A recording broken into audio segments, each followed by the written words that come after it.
कराची में street crime कहने को तो वैसे कम हो रहे हैं, वैसे कम हो नहीं रहे। गुमशुदा बच्चे भी नहीं मिल रहे हैं। मुस्तफ़ा आमिर जैसा ओपन एंड शट केस, अब लेट्स सी पुलिस इसको काबू करती है, एक मजबूत केस बनाती है नहीं? तो कराची पुलिस जो है वो बेसिकली ऐसा लग रहा है कि हर महाज पर नाकाम दिखाई दे रही है। और स्ट्रीट क्राइम का हाल ये है कि रवा साल के सिर्फ 2 महीनों में शहर में 10,000 से ज़्यादा वारदातें जो है हो चुकी हैं, ऑलरेडी हो चुकी हैं। आप सोच ही नहीं दिन में कितनी होती होंगी।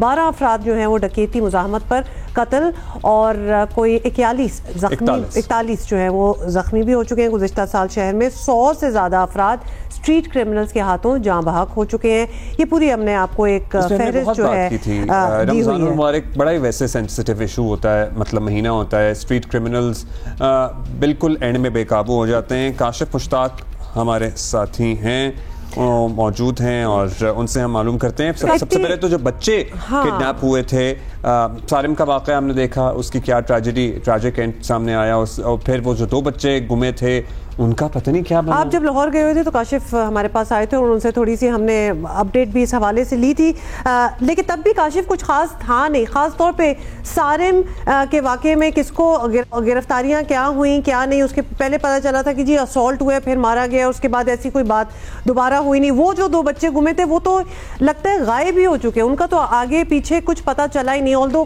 पिछली बार आपने बताया था कि बाकी सूबों की पुलिस को भी इन्वॉल्व किया जा रहा है उनको ढूंढने में।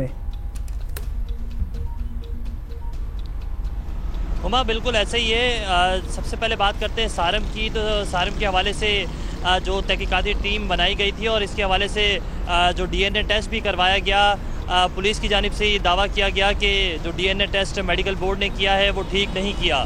इसके हवाले से IG सिंध की जानिब से भी इन्वॉल्वमेंट की गई है और इस हवाले को दोबारा परसू करने का कहा गया है। और ये कहा गया है कि सारिम का जो मेडिकल रिपोर्ट सामने आई थी और जो मेन शवाहिद इन्वेस्टिगेशन टीम ने इकट्ठे किए हैं, इन दोनों में फ़र्क है और इसको जो है वो वाजे करने की ज़रूरत है। पुलिस को ये लगता है इब्तदाई तौर पर कि सारिम की जो डेड बॉडी मिली है वो मुबैना तौर पर एक हादसा है, जबकि जो मेडिकल टीम की जानिब से जो उसकी मेडिकल रिपोर्ट सामने आई थी सारिम की, उसमें ये बताया गया था कि सारिम को जो है वो पहले तशद्दुद किया गया और 5 दिन बाद जो है वो उसकी लाश वहीं से जो है वो एक टैंक से मिली थी। ताम इस हवाले से मुख्तलिफ पहलुओं से तफ्तीश जारी है, लेकिन जो सारिम की फैमिली है वो मुतमईन नज़र नहीं आती है। आज उनकी जानिब से मुख्तलिफ मकामात पर एहतजाज का ऐलान भी किया गया था और उनकी जानिब से कहा गया था कि वो गवर्नर हाउस तक जाएंगे और इस हवाले से आवाज़ उठाएंगे कि अब तक जो है वो कातिल क्यों नहीं पकड़े गए। कौन है जो पुलिस IG सिंध ने किसकी जिम्मेदारी लगाई हुई है? Who is taking up this case? Who is following up with Sarim's family? कौन है?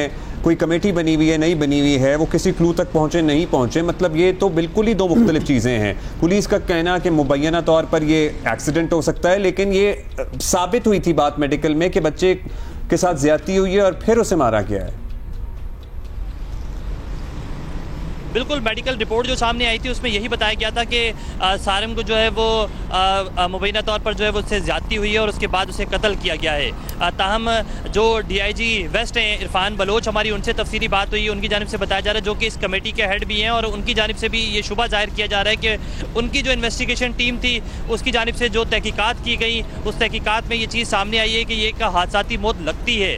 लेकिन इसके साथ साथ ये भी चीज़ें सामने आई कि जो DNA रिपोर्ट्स की गई थी और उनके हवाले से जो शवाहिद सामने आए वो शवाहिद बिल्कुल मैच नहीं होते हैं जो ज़मीनी हक़ाइक़ हैं। तो इन दोनों चीज़ों को जो है वो परसू किया जा रहा है। जबकि इरफान बलोच की जानिब से ये भी कहा जा रहा है कि जो जाए वक़ुआ की या उस फ्लैट की यूनियन की जो CCTV फुटेज थी वो सामने नहीं आई, जिसकी वजह से इस केस का जो क्लू है वो मुकम्मल तौर पर डिस्क्लोज नहीं हो सका है। ये भी तो एक मसला है ना कि शुरू में कह देते हैं और medical they should be very sure कि वो शुरू में क्या कह रहे हैं और क्या नहीं, क्योंकि पहले उन्होंने बताया था कि उसके साथ ये ज्यादती हुई है और उसके बाद उसको फेंका गया है उसमें। इन एनी केस एक और मसला है, उसकी भी अपडेट हम आपसे लेना चाहते हैं। बोट बेसिन पे जो वाकया हुआ था और बात यही हो रही थी कि वहाँ बलोचिस्तान हुकूमत से बात करके जो प्राइम सस्पेक्ट है शाहजैन मरी, उनको बुलाया जाए, उनको लाया जाएगा वापस आके, ऑब्वियसली वो जवाब दें कि वहाँ जो हुआ है बोट बेसिन पे कोई डेवलपमेंट, कोई हो गया, सुलह का बयान आ गया जो मुतासरा शख्स था उसका। That's it.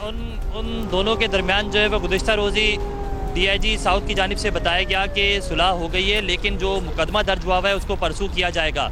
इब्तदाई तौर पर ये बताया गया था कि 19 फरवरी का ये वाक़या है, 21 फरवरी को इस वाक़े का मुकदमा दर्ज होता है और शाहजैन मरीज जो है वो सीसीटीवी फुटेज में नज़र आते हैं। उस सीसीटीवी फुटेज की मदद से जो है वो मुलजमान की गिरफ्तारी भी अमल में लाई जाती है। 5 सिक्योरिटी गार्ड्स को गिरफ्तार कर लिए जाते हैं, उनसे वेपन भी बरामद होते हैं, लेकिन जो मरकजी मुलजिम सीसीटीवी फुटेज में नज़र आ रहा होता है वो लापता होता है। गुज़िश्ता रोज़ अचानक से ये खबर सामने आती है डीआईजी साउथ की जानिब से कि मुलजिम के और जिस शख्स को तशद्दुद का जो गार्ड थे ये रिहा हो जाएंगे, इनका असलहा सबका लाइसेंस याफ्ता था। वीआईपी कल्चर का मसला है ना यहाँ पे। ये वीआईपी भी क्या है? I am sorry, what is this सुलह होना? अगर आपने सुलह ही करनी होती है तो उसी मोमेंट पे सुलह कर ले, वरना फिर इतनी दहशत मचाना, लोगों के ओपिनियंस डिवाइड करके कि ये होना चाहिए। वीआईपी कल्चर 110% उधर ही है, उसको कुछ खत्म नहीं होना। मैं ऐसा कहता हूँ ये वीआईपी कल्चर भी नहीं है, ये तो है दहशत फैलाना, ये दहशत फैलाना। और बड़ी अच्छी तरह से ये इनकरेज हो रहा है। अगर तो सुलह ही होती रहेगी, सुलहनामों पे ही साइन होता रहेगा, तो ये तो कभी ठीक नहीं होना। आगे चलते हैं। अब अरमगान मुस्तफ़ा आमिर केस में भी बता दें, क्योंकि अब लेटेस्ट यही पता चल रहा है, अब आपके पास ऑफ कोर्स ज़्यादा लेटेस्ट होगा कि अरमगान जो है वो मैजिस्ट्रेट के सामने कन्फेशन नहीं दे रहा, ही हैज़ रिफ्यूज्ड। और जाहिर है पहले भी इतने मुकदमात उसके सामने आ चुके हैं, he knows how to deal with it. मतलब वो बड़ा बिल्कुल उसको बड़ा अच्छी तरह पता है। देखिए हुमा अब्दुल्ला, हमने पहले भी इस हवाले से बताया था कि इस केस को मज़ीद कंफ्यूज किया जा रहा है। सबसे पहले तो इस चीज़ में की तफ्तीश होनी चाहिए कि आया ये 302 का कत्ल का मुकदमा है, तो इसको कत्ल के हवाले से, जो कि फैमिली की जानिब से भी दावा किया जा रहा है कि कत्ल के हवाले से देखा जाए। इस केस में अचानक से मंशियात को ऐड कर दिया जाता है, फिर दीगर चीज़ें सामने आ जाती हैं। पुलिस की जानिब से इंटेरोगेशन मजीद की जा रही है। हमने एक इंटेरोगेशन रिपोर्ट शिराज की सामने लेकर आए थे, उसमें शिराज ने तमाम चीज़ें जो हैं वो उनको कन्फेंस किया था और उस हवाले से बताया था। लेकिन जब गुज़िश्ता रोज़ शिराज को कोर्ट में पेश किया गया तो वो उन चीज़ों से नकारी नज़र आया। उसकी जानिब से कहा गया कि वो इन तमाम तर कत्ल के जो शवाहिद मिले हैं उसमें जो आए विटनेस है, लेकिन उसने कत्ल किया नहीं है। तो इस हवाले से चीज़ सामने आई। हमने गुज़िश्ता रोज़ ये भी बताया कि अरमगान की जो इंटेरोगेशन रिपोर्ट है वो भी सामने आई, और अरमगान की इंटेरोगेशन रिपोर्ट हो या फिर शिराज की इंटेरोगेशन रिपोर्ट हो, दोनों की इंटेरोगेशन रिपोर्ट आपस में मिलती जुलती है। अब लग ये रहा है कि अरमगान जो है वो भी अपने बयान से मुकरता हुआ दिखाई देगा। जो इन्वेस्टिगेशन अफसर हैं इस केस के, मोहम्मद अली, उनसे मुसलसल राब्ते में उनकी जानिब से कोशिश की जा रही है, लेकिन जो इस केस के एसएसपी हैं एवीसीसी के अनिल हैदर, उनकी जानिब से कोई बहुत अच्छा रिस्पांस इस केस के हवाले से सामने नहीं आ रहा है। और बताया जा रहा है कि वो ये शायद चाहते हैं कि इस केस को जो है वो मंशियात के हवाले से ट्रीट किया जाए, लेकिन डीआईजी सीआईए की जानिब से बार बार ये कहा जाता है कि इस केस को जो है वो मुख्तलिफ पहलुओं से देख रहे हैं। ना सिर्फ पुलिस देख रही है बल्कि एफआईए को भी जो है वो ट्रांसफ़र कर दिया गया है। और एफआईए जो मुख्तलिफ शवाहिद मिले थे, जो अरमगान के घर से मुख्तलिफ लैपटॉप्स मिले थे या फिर डिवाइसेस मिली थी, उन तमाम तर चीज़ों की भी छानबीन शुरू। एफआईए तो अपना वो काम करे ना, जो उसके घर पे कारोबार चल रहा था, लेकिन अदरवाइज ये प्राइमरीली तो ये कत्ल का मुकदमा है, तो इसको कत्ल के मुकदमे के तौर पर ही ट्रीट होना चाहिए। बाकी तो इसके दीगर पहलू हैं, जो मनशियात का इस्तेमाल वगैरह है, या आप लोग किसी और को पकड़ते हैं, या कहाँ से सप्लाई कर रहा था, या कहाँ से एक्वायर कर रहा था, दीज आर सेकेंडरी इशूज। यहाँ पे इशू ये है कि एक जवान बच्चा उसने मार के कत्ल कर दिया और उसको जला दिया।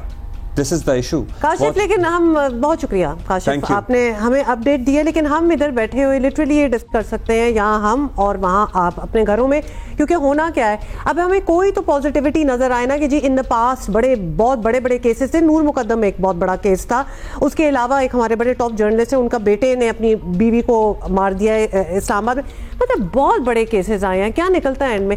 Y should then the people hope